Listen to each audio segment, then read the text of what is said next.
되겠느냐 하니라. 아멘. 오늘 제목은 훈련받는 자의 훈련받는 자의 삶입니다. 훈련받는 자의 삶입니다. 훈련은 하나님의 일하시는 방법 중에 하나입니다. 신앙생활을 한다는 것도 그냥 내가 하고 싶은 것을 하는 것 같지만 사실 그렇지 않습니다. 하나님이 보내신 분이 하나님이시고 보내신 그 목적을 이루기 위해서 성도들 한 사람 한 사람을 훈련시키는 분이 하나님이시고, 그래서 우리의 신앙의 삶은 하나님이 훈련시키는 그런 삶이다 이렇게 볼 수 있습니다. 이 훈련은 공통적인데 훈련에 대한 방법이나 내용이나 이런 것들은 사람마다 다 다릅니다. 각자 버전은 다 다릅니다. 그리고 그게 훈련인지 아닌지도 다릅니다. 하나님이 부름받은 어떤 목적을 가지고 훈련을 하는 것이지 단순히 내가 그냥 사는 게 힘들다 이래서 하나님 훈련받는다 이렇게 생각하면 안 됩니다. 그건 좀 구분하셔야 됩니다. 그러면 이제 하나님의 훈련과 그냥 내가 그냥 힘든 것 이런 것들은 어떤 구별되는 지점이 있겠죠. 그런 것들이 오늘 본문에서 좀 볼 수가 있겠고요. 특별히 오늘 본문에는 우리가 이제 계속 보고 있듯이 왕으로 기름 부음 받은 다윗이 목동으로 살 때와 기름 부어 하나님이 세울 때가 있단 말이죠. 그때부터 사실 이제 훈련에 들어간다 이렇게 보시면 하나님의 기름 부음 받은 거, 소명이죠. 부르심, 소명, 사명 이런 거 들었잖아요. 자, 그래서 왕으로 기름 부음 받은 다윗은 어찌 보면 그때부터 지금까지 하나님의 이제 훈련을 받는데 그 훈련이 이제 뭐냐면 사울의 실기심 혹은 증오심 이런 것들로 인한 도망자 신세로 사는 것, 그게 어떻게 보면 하나님의 어떤 훈련이다 이렇게 볼 수 있습니다.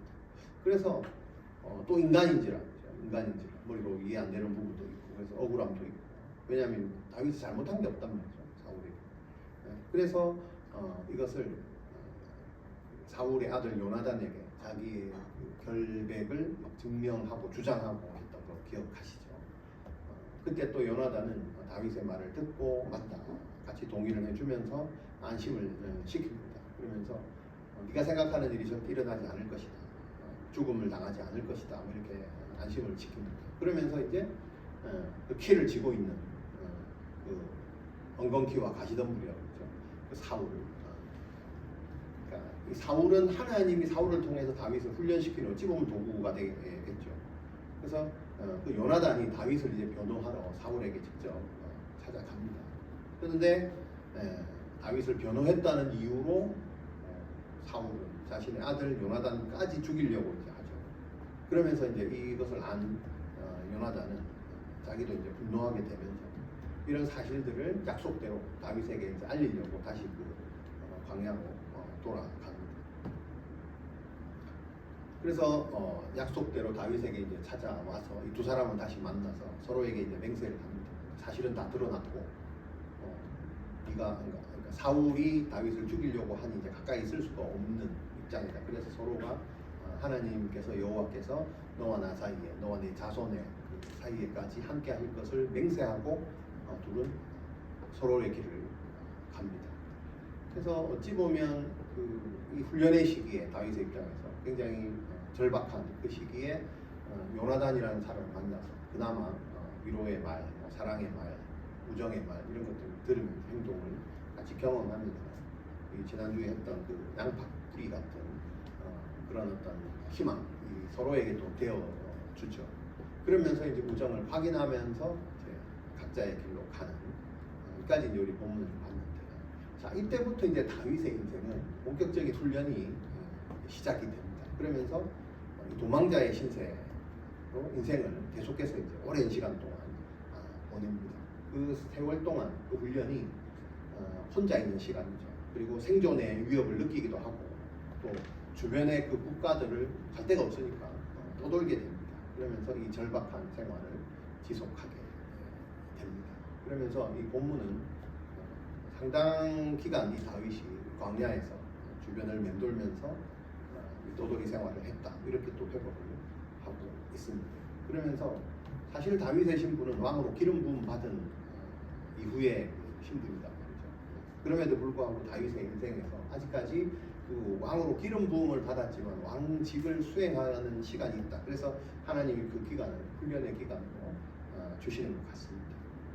그래서 그 왕직을 수행하기까지 굉장히 혹독한 훈련을 하게 됩니다. 이 본문을 보면서 이제 우리의 인생을 또 보게 됩니다. 우리가 하나님으로부터 부르심을 받아서 교회를 왔습니다.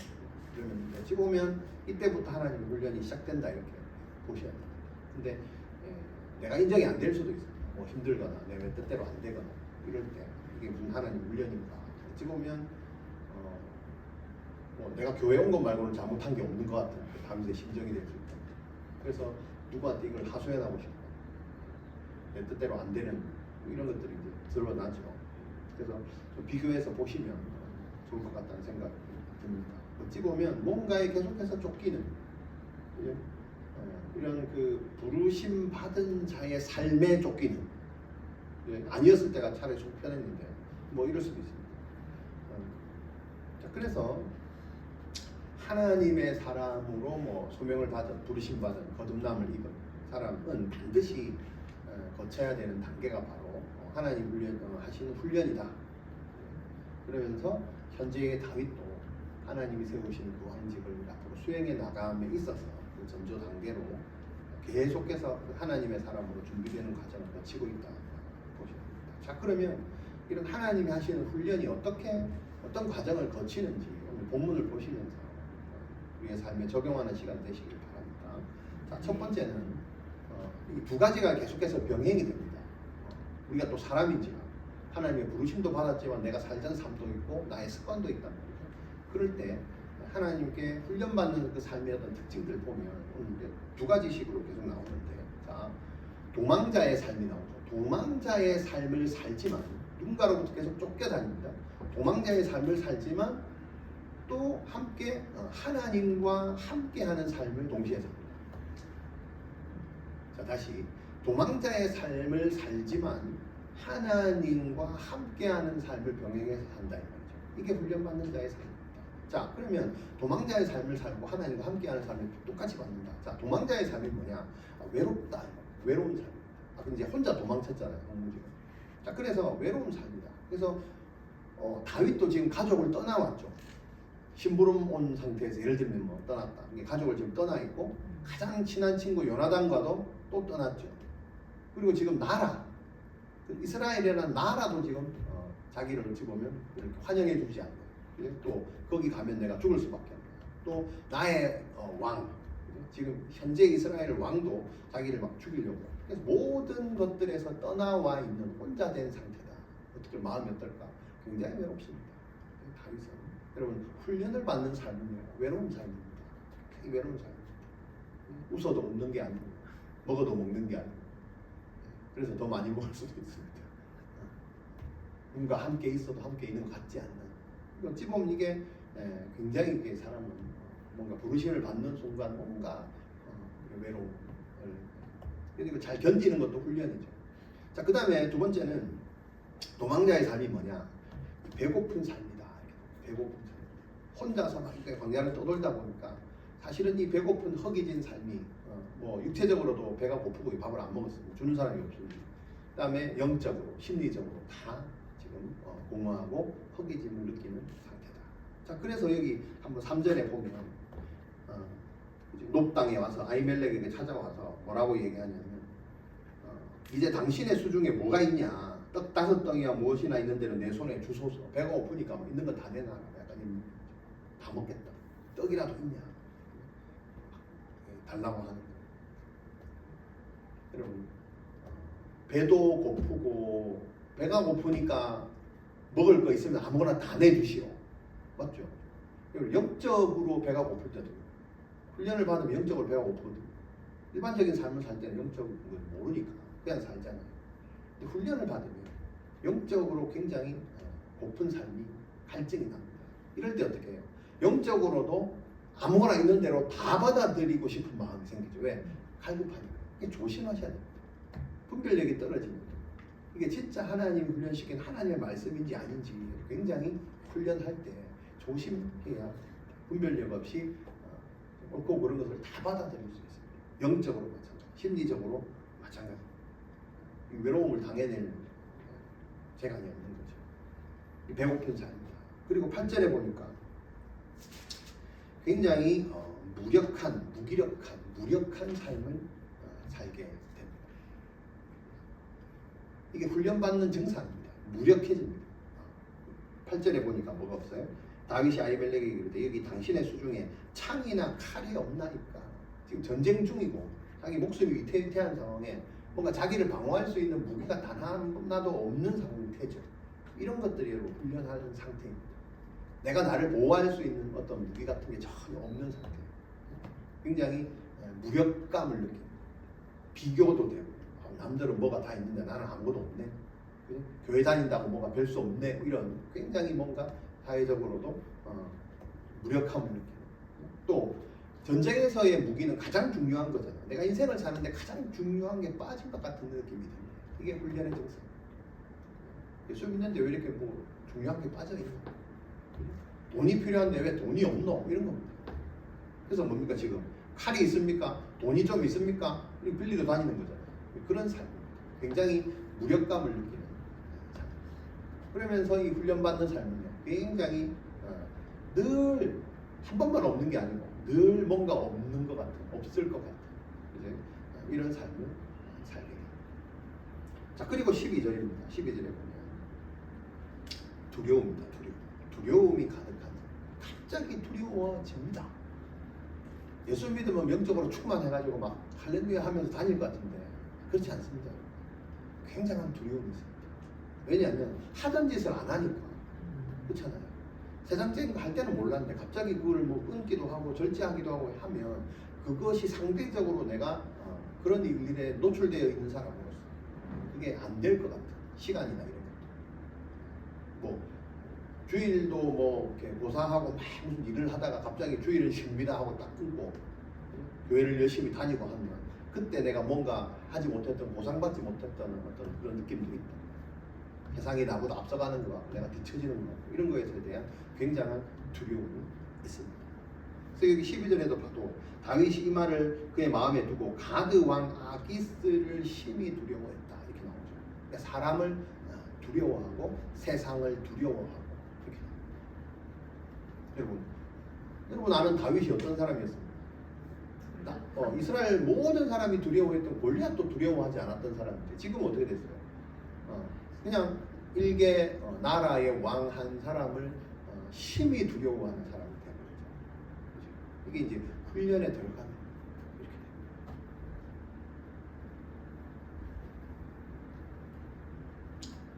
자, 그 다음에 이것과 함께 도망자의 삶을 살지만 어떻게 해요? 함께하는 삶을 산다. 하나님이 함께하는 삶을 동시에 주신다. 이것도 있지만 이것도 있습니다. 그래서 굉장히 갈등일 수 있습니다. 이것만 있으면 좋은데 이것도 있고 저것도 있습니다. 자, 4절에 한번 봅니다. 하나님 어떤 식으로 함께하냐? 거룩한 떡을 먹는 삶을 삽니다. 자, 떡을 구했습니다. 아히멜렉에 가서. 그러면 떡이 없을 수도 있는데 있다는데 우리가 먹는 일반 떡이 아니고요. 희한하게, 놀랍게도 거룩한 떡이 뭡니까? 제사 드리는 떡, 성소에 있는 이 높당이 어디냐면 실록을 대체한 땅이거든요.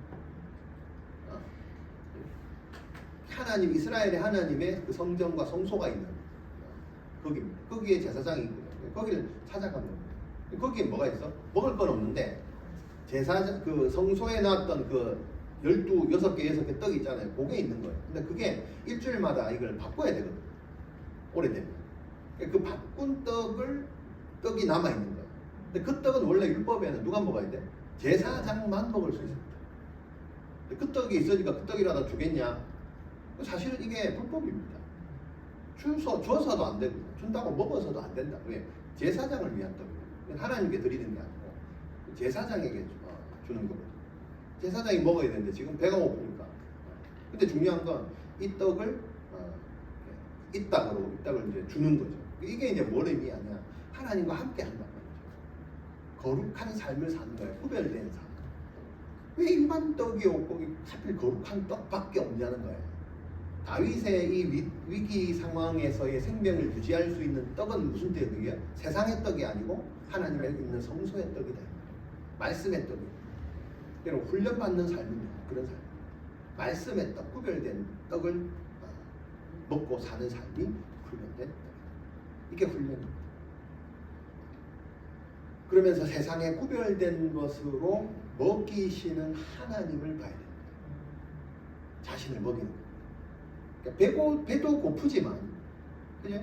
예전처럼 넉넉하게 오지는 않지만 하나님이 주시는 떡은요 세상과 구분된 떡을 먹어야 됩니다.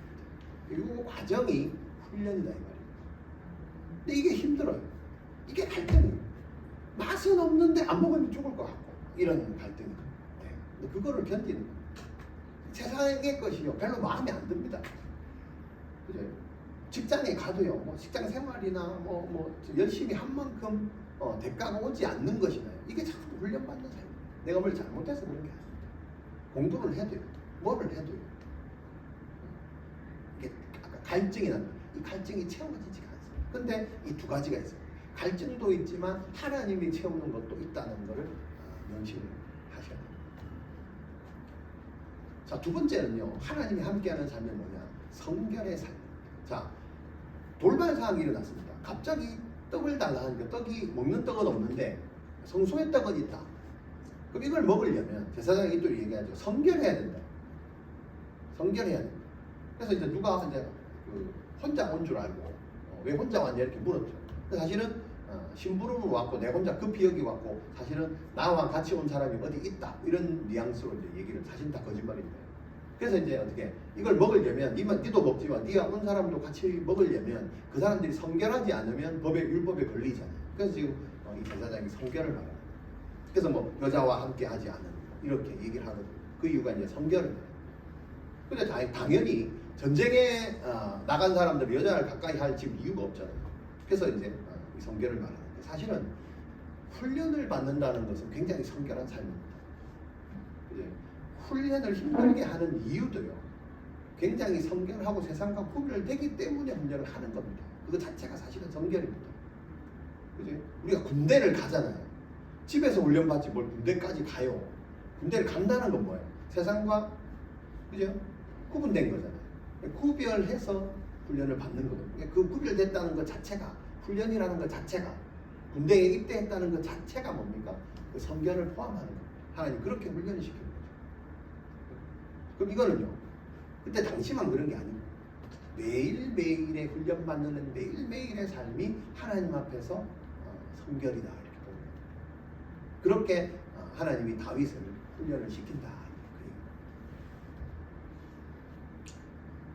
비전인 교회에 와서 하나님의 훈련을 받는 여러분, 힘들고 갈증하고 하나님이 동행하시는 그 삶을 병행해서 살기도 하지만 하나님 어떻게 여러분을 여기로 구분시키시고 성결하게 하시고 이 두 개를 같이 훈련시키시고 요구하십니다.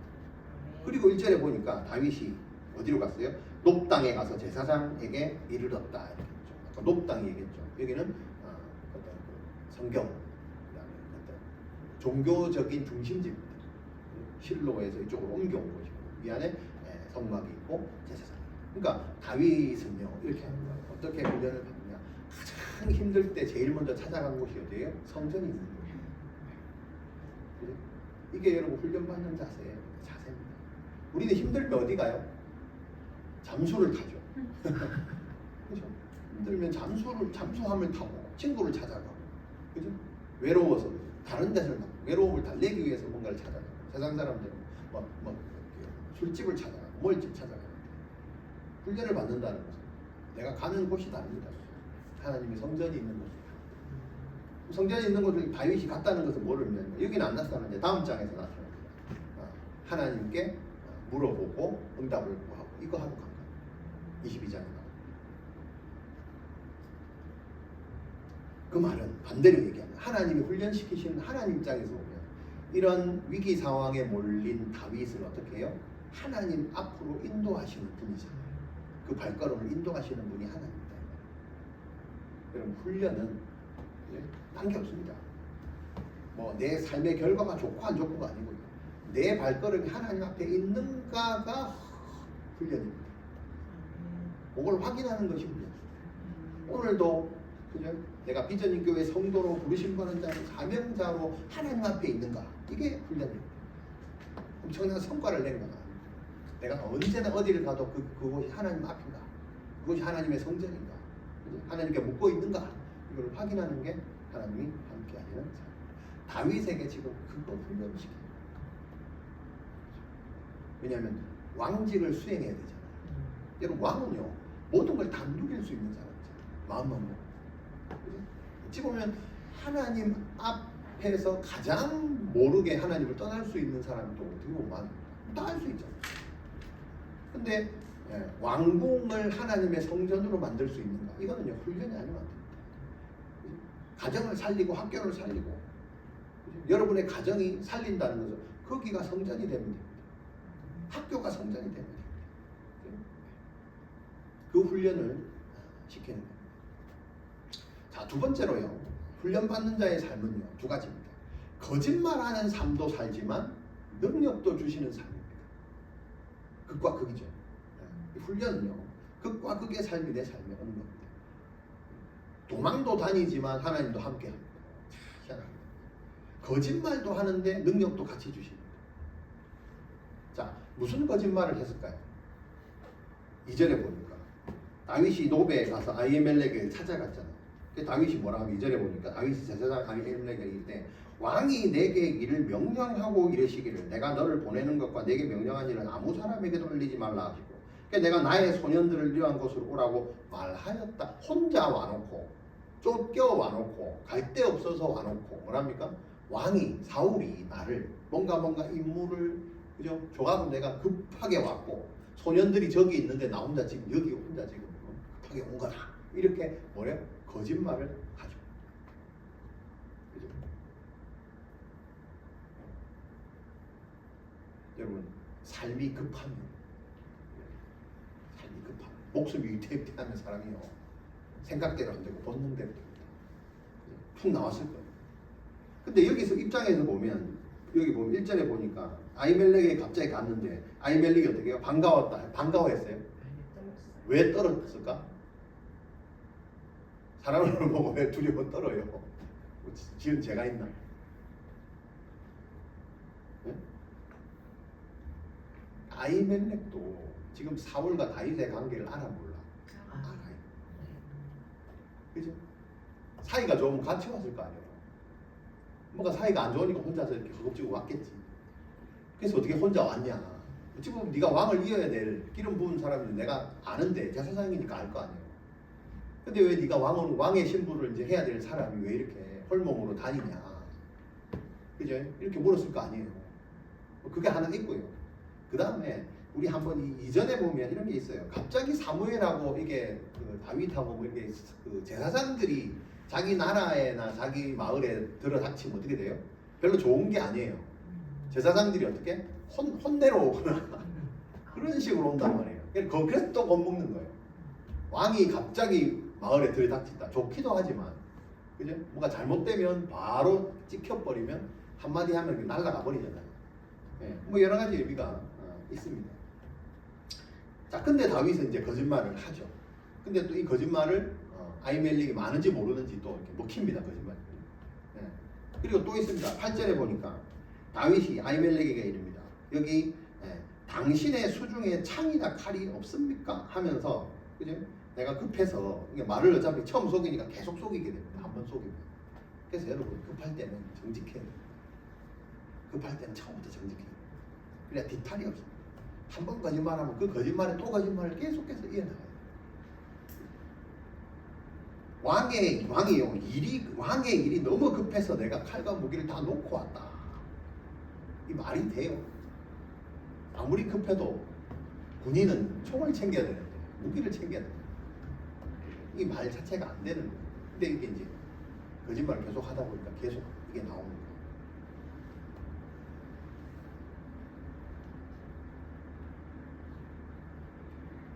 그리고 13절에 자신의 정체가 탄로날 것이 두려워서 어떻게 미친 척하는 거예요. 안 미쳤는데도 미친 척을 해야 되는 거예요. 뭐 이런 것들. 자, 그러니까 이거를요 다윗이 급하게 뭔가를 하기는 했지만 하고 나서 돌아서 자기 마음이 어땠어? 아이씨, 다 거짓말인데. 나 안 미쳤는데 미친 척 하려니까. 안 그러면 죽을 수밖에 없고 위험에서 벗어나자니 이렇게밖에 할 수 없는 자기 자신을 보면서 참. 그리고 또요 3절에서 6절 보면 아까 거짓말이 계속 반복된다 그랬잖아요. 진설병을 먹는 거죠. 이것도 사실은요 안 되죠. 율법을 어기는 거. 절박한 상황. 근데 이제 요게 두 가지가 있습니다. 요 거짓말하는 삶이 여기서는 성경에서는 저자도 그렇고 그냥 넘어갑니다. 그냥 넘어가요. 그러면 이제 우리 이렇게 볼 수 있죠. 적용을 할 때, 아 다윗도 이제 급한 상황에 대해서 이렇게 거짓말을 하니까 훈련 받을 때 급하면 거짓말하면 되는구나 또 이럴 수 있단 말이에요. 그죠?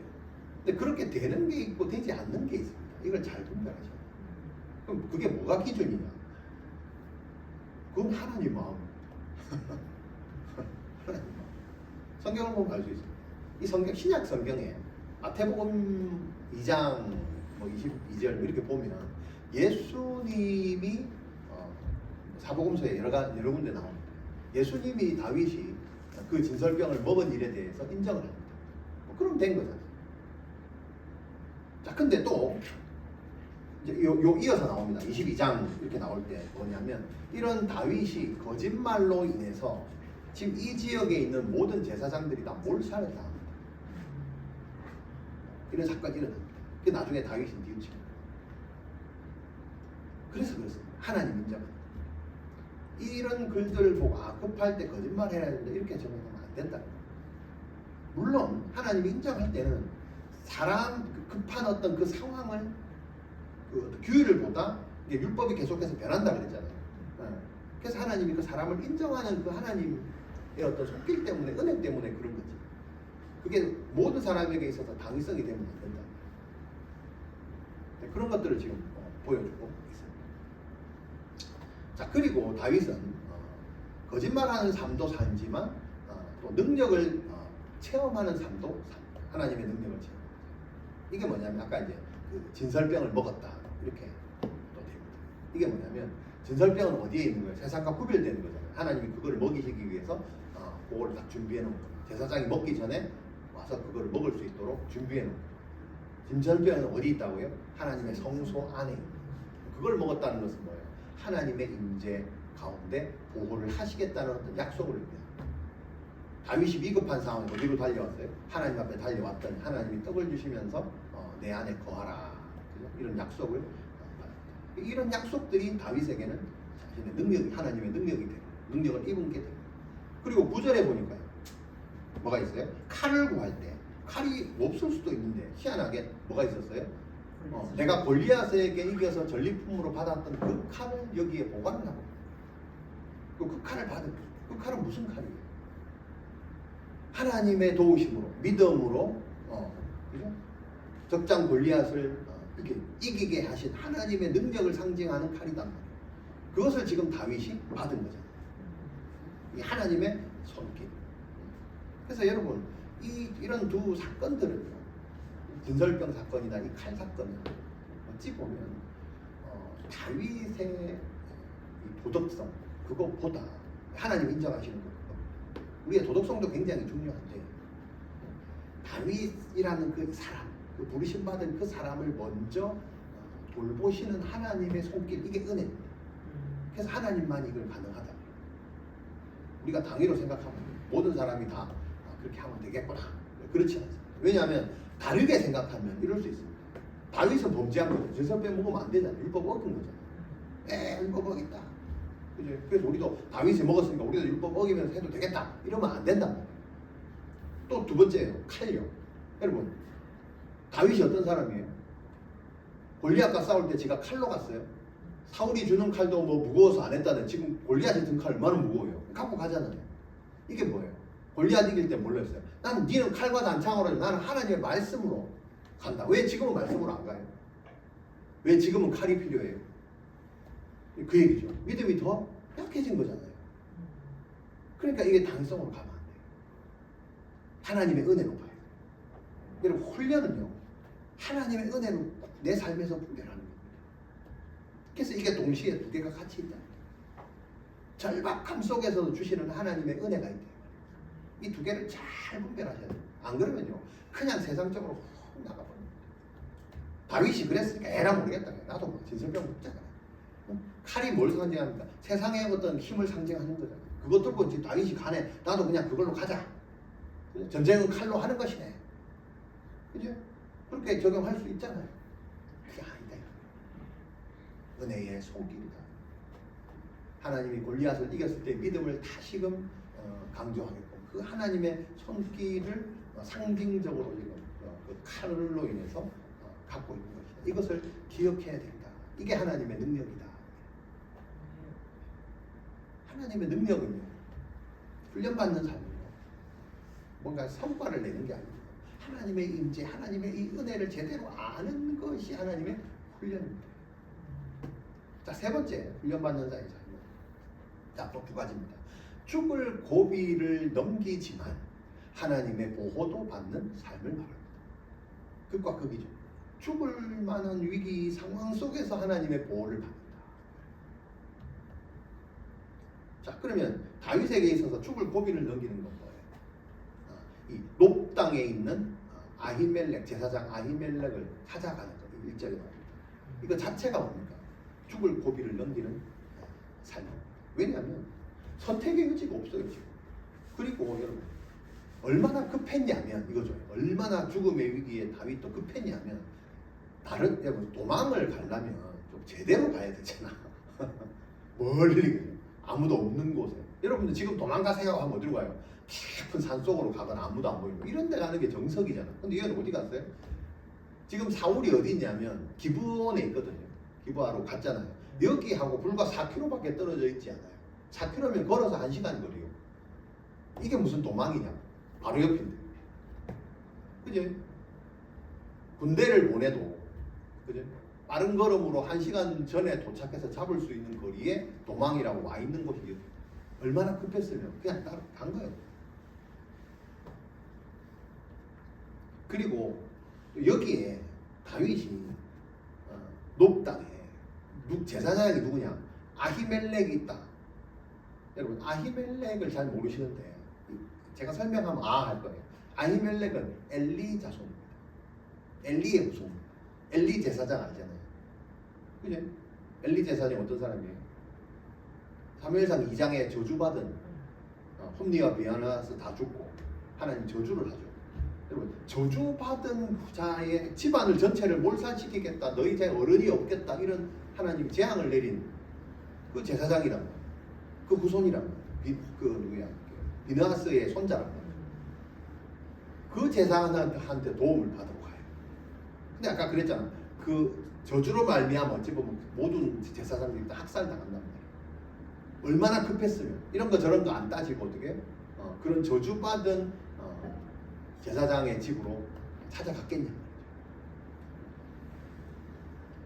근데 엎친 데 덮친 격으로 거기에 누가 있다고 그랬죠? 7절에 그날에 사울의 신하 한 사람이 요와 그 앞에 머물러 있다. 하필 그 사람이 누군데? 에돔 사람이래. 네. 그죠? 또 사울의 목자. 여러분 왜 에돔 사람이 사울의 대장을 목자장을 해요? 에돔을 멸망을 안 시키니까 남아있잖아. 가드에서 골리앗이 남아있듯이 그 사람이 지금 사울의 오른팔이 돼가지고 목자장을 하고 있는데 그 사람이 하필 다윗이 도망간 그 아히멜렉 그 옆에 또 있네. 그러니까 여기서 지금 하고 있는 걸 다 보고 있을 거야. 약간 찾아와가지고 왕이 시켜가지고 했습니다. 배가 고프니까 방 좀 내놓으세요. 이런 거 싹 다 지금 얘기하고 골리앗의 칼도 받아가고 이거를 다 지금 보고 있었어요. 누가? 사울의 최측근인 사람이 다 보고 있었어요. 근데 이게 구분이 안 돼. 너무 급하니.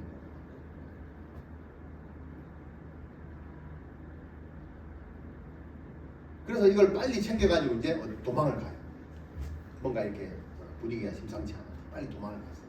근데 얼마나 급했으면 또 도망을 어디 갔냐면 제발 좀 알려지지 않은 멀리 가야 되는데 다윗은 또 어디로 갔냐? 가드 왕 아기스한테 간 거예요. 가드 왕 아기스가 뭐예요? 가드가 어디예요? 골리앗의 고향이잖아. 가드 사람 골리앗이잖아. 그럼 자 지금 다윗을 보세요. 지금 손에 뭘 들고 봐? 골리앗의 칼을 들고 골리앗의 고향으로 가서, 그죠? 그럼 이게 말이 돼요? 그 사람들은 어떻게? 자기 최고의 수장인 골리앗을 잃은 슬픔으로, 그죠? 그걸 그러고 있는데 갑자기 이 사람이 나타나더니 지금 골리앗의 칼을 들고 나타났으니 사람들이 막 죽이려고 달려들 거 아니에요? 골리앗을 죽였으니 한 번에 달려들지는 못해도 무서우니까 두려워 떨면서 또 시기하는 눈을 보일 거 아니에요. 그래서 성경에 그대로 나옵니다. 이게 어떻게 신하들이 다윗인 것을 알아보고 어떻게 했대? 노래 부르고 춤췄다 그랬어요. 사울은 천천히고 다윗은 만만이다 이러면서 노래와 춤을 추며 어떻게 화답했어요. 환영했어요. 조롱한 거죠.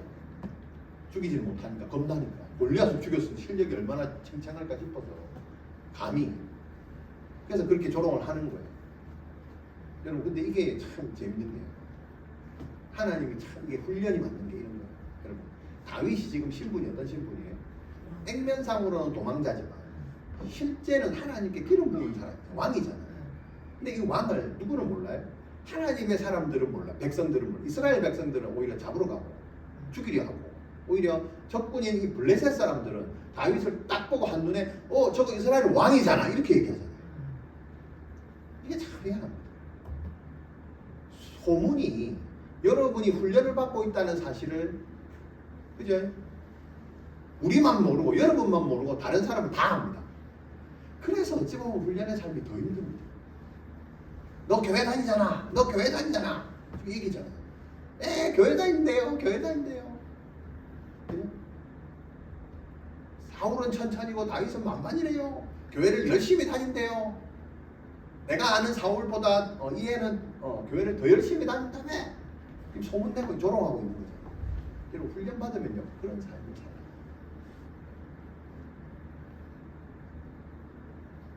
이때 다윗의 마음이 어떻겠어요? 13절에 보니까 가드 왕 아기스를 심히 두려워하여 어떻게 해요? 미친 척했다. 지금 상황과 똑같습니다. 직장 생활에서도 5년 10년을 다니고 자네 예수 믿는가? 교회를 다니는가? 10년 만에 처음 알았네. 그죠? 직장에서 내가 교회를 다닌다는 사실을 알고 두려워 떨어서 직장을 옮겨버려요. 지금 이 상황. 미친 척을 합니다. 자기 신분이 들킬까봐, 들키면 죽으니까. 지금 희한하게 또 거짓말을 하죠. 미친 척을 해서 나 다윗 아니요. 지금 이러고 다닙니다. 막 벽을 긁으면서 막 침을 질질 흘리면서.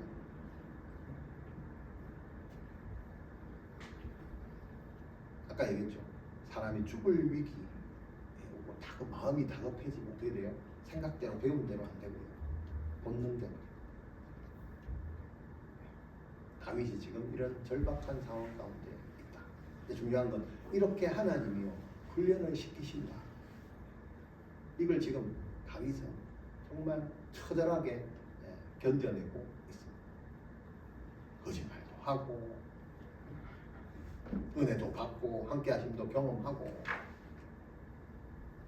그러면 하나님의 보호하십니다. 아까 얘기했던 것처럼 그 와중에 진설병도 주고 칼도 주고 어설프게 하는 거짓말도 먹히고 이게 전부 뭡니까? 하나님 인도와 보호하심. 이게 없었으면 어떻게 해요? 굶어 죽어요. 창에 맞아 죽어 죽기 전에 떡을 안 먹었으면 굶어 죽었을 거 아니에요. 미친 척을 안 해서 벌써 그 손에 왕 앞에 가서 지금 죽여라 하면 끝이잖아요. 죽는 거예요. 근데 왕이 또 쏘아주네. 보니까 다이네 미친개를 어떻게 데리고 와. 더 웃긴 건 뭔지 아세요? 더 웃긴 거 여기 보면 15절에 있어요. 내게 미치광이가 부족해서 이 자를 또 데려왔냐.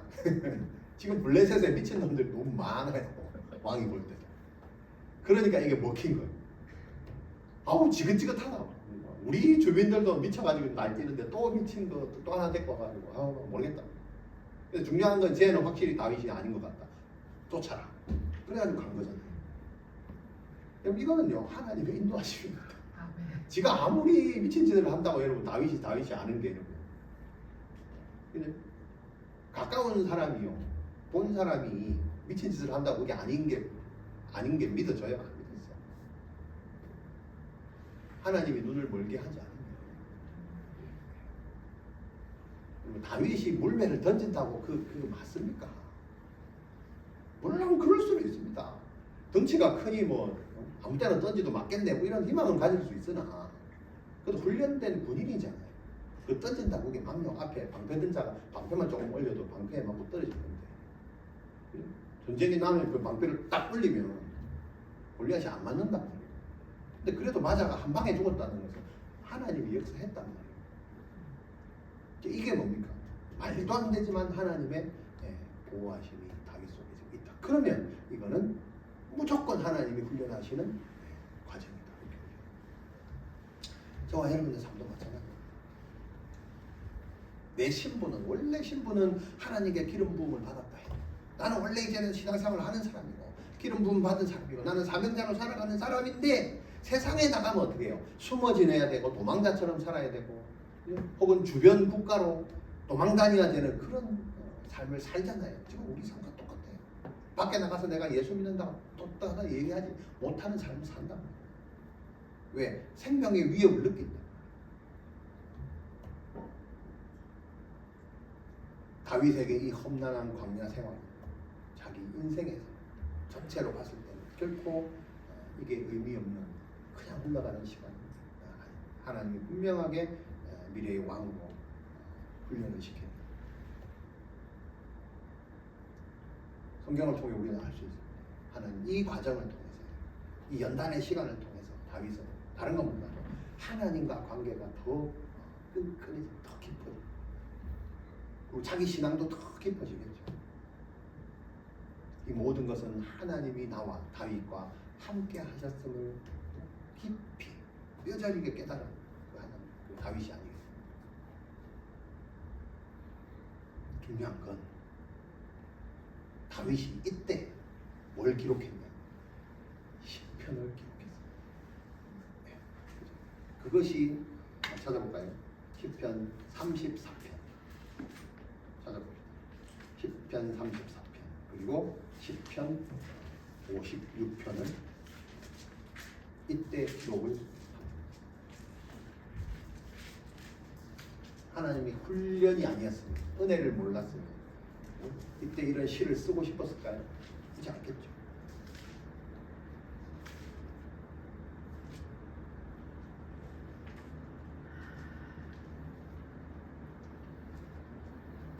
한번 읽어볼까요? 34편 읽어봅시다. 내가 여호와를 항상 송축하며 내 입술로 항상 주를 찬양하리라. 여러분 성경에 이거 설명 있죠? 다윗이 아비멜렉 앞에서 미친 채 하다가 쫓겨나서 지은 시 돼 있나요? 네. 네. 여러분은 왕 앞에 이 아비멜렉은 그 어떤 그 왕의 칭호입니다. 바로처럼 이름 따로 있고 왕을 아비멜렉이라 합니다. 이게 그 아기스 왕이죠. 앞에서 미친 채 하다가 쫓겨나서 지은 시입니다. 쫓겨나면 여러분 신세 한탄을 하고 이제 시를 짓고 싶겠습니까? 근데 다윗은 이때도 뭘 지었어요? 시편을 짓고 내가 여호와를 항상 송축합니다. 내 입술로 항상 주님을 찬양합니다. 내 영혼이 여호와를 자랑하리니 공고한 자들이 이를 듣고 기뻐하리로다. 나와 함께 여호와는 광대하시다 하며 하나님의 그 이름을 높이라. 내가 여호와께 간구하며 내게 응답하시고 내 모든 두려움에서 나를 건지시다. 그들이 주를 앙망하고 광채를 내었으니 그들의 얼굴은 부끄럽지 아니하리라. 이 공고한 자가 부르짖음에 여호와께서 들으시고 그의 모든 환난에서 구원하셨도다. 여호와의 천사가 주를 경외하는 자를 둘러치고 그들을 건지시는도다. 너희는 여호와의 선하심을 맛보아 알지어다. 그에게 피하는 자는 복이 있도다. 너희 성도들아 여호와를 경외하라. 그를 경외하는 자에게는 부족함이 없도다. 젊은 사자는 궁핍하여 줄일지라도 여호와를 찾는 자는 모든 것에 부족함이 없으리로다. 너희 자녀들아 와서 내 말을 들으라. 내가 여호와를 경외하는 법을 너희에게 가르치리라. 생명을 사모하고 연수를 사랑하여 복받기를 원하는 사람이 누구냐? 네 혀를 악에서 금하며 내 입술을 거짓말에서 금할지어다. 악을 버리고 선을 행하며 화평을 찾아 따를지어다. 여호와의 눈은 의를 향하시고 그의 귀는 그들의 부르짖음에 기울이시는다. 여호와의 얼굴은 악을 행하는 자를 향하사 그들의 자취를 땅에서 끊으려 하시는다. 의인을 부르시매 여호와께서 들으시고 그들의 모든 환난에서 건지셨도다. 여호와는 마음이 상한 자를 가까이 하시고 중심으로 통회하는 자를 구원하시는도다. 의인은 고난이 많으나 여호와께서 그의 모든 고난에서 건지시도다. 그의 모든 뼈를 보호하시니 그 중에서 하나도 꺾이지 아니하도다. 악이 악인을 죽일 거라 의인을 미워하는 자는 복을 받으리라. 여호와께서 그의 종들을 영혼을 속량하시고 그에게 피하는 자는 다 벌을 받지 아니하리라. 여러분 이 시편을 보니까 오늘 본문이 얘기했던 게 싹 다 나오죠. 도망을 다니고 조롱을 당하고 그 중에서 나를 하나님이 건지시고 보호해 주시고 인도해 주시고 이게 이 훈련받는 삶 두 가지의 삶을 겪으면서 다윗은 마지막으로 뭘 고백해요? 여호와를 찬송하자. 여호와를 찬송하자. 여호와를 기억하자. 여호와는 나를 건지시는 분이다. 이렇게 시편에서 설명을 합니다. 시편 56편 한번 보세요. 56편. 다윗이 가드에서 블레셋인에게 잡힌 때에 지은 시다. 블레셋인에 여기 가서 미친 체 할 때 그때죠. 같이 읽어볼까요? 시작. 하나님이여 내게 은혜를 베푸소서. 사람이 나를 삼키려고 종일 치며 압제하나이다. 내 원수가 종일 나를 삼키려 하며 나를 교만하게 치는 자들이 많사오니 내가 두려워하는 날에는 내가 주를 의지하리이다. 내가 하나님을 의지하고 그 말씀을 찬송할지라. 내가 하나님을 의지하였은즉 두려워하지 아니하리니 혈육을 가진 사람이 내게 어찌하리까. 그들이 종일 내 말을 곡해하며 나를 치는 그들의 모든 생각은 사악이라. 그들이 내 생명을 엿보았던 것 같이 또 모여 숨어 내 발자취를 지켜보나이다. 그들이 악을 행하고야 안전하오리까.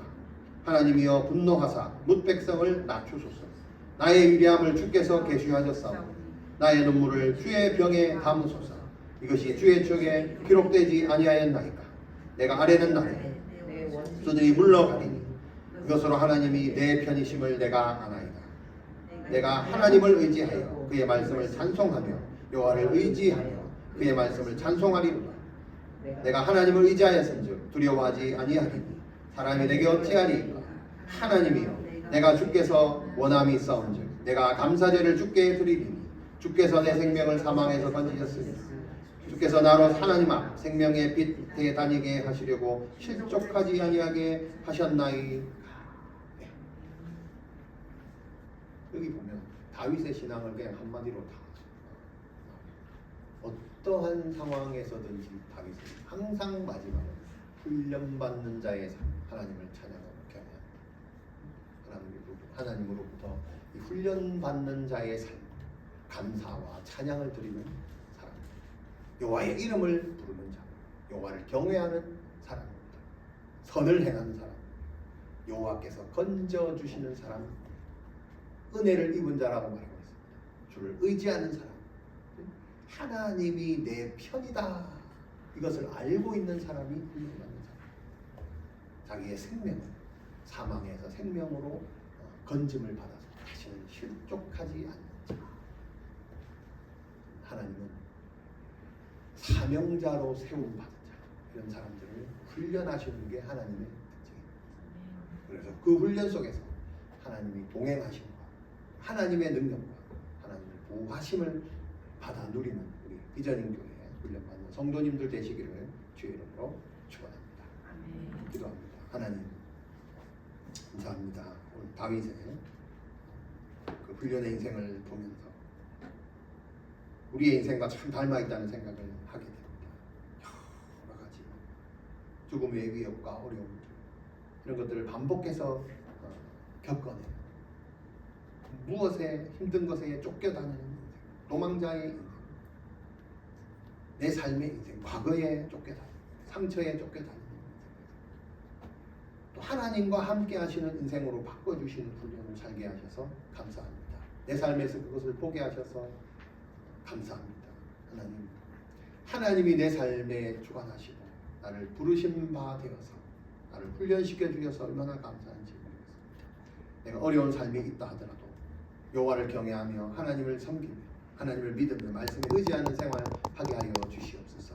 다윗처럼 목숨이 위태위태하지 말고 그 속에서도 하나님께 가서 하나님을 찾고 하나님의 이름을 부르는 자 되게 하여 주시옵소서. 그럴 때 목숨이 위태하지만 두렵지만 하나님께서 그 생명을 건지시는 분이심을 깨닫고 살아가는 우리가 되게 하여 주시옵소서. 훈련하는 내 삶을 주님께서 주관해 주시고 어렵지만 주님의 능력으로 훈련을 잘 감당할 수 있는 자 되게 하시고 하나님의 훈련의 특징은 미래에 하나님의 목적을 이루는 그 목적으로 나를 훈련시킨다는 것을 알게 하여 주시옵소서. 훈련받는 내가 하나님께는 축복이라는 사실을 알고 그 훈련을 잘 감당할 수 있는 자 되게 하여 주시옵소서. 감사하며 예수님의 이름으로 기도합니다.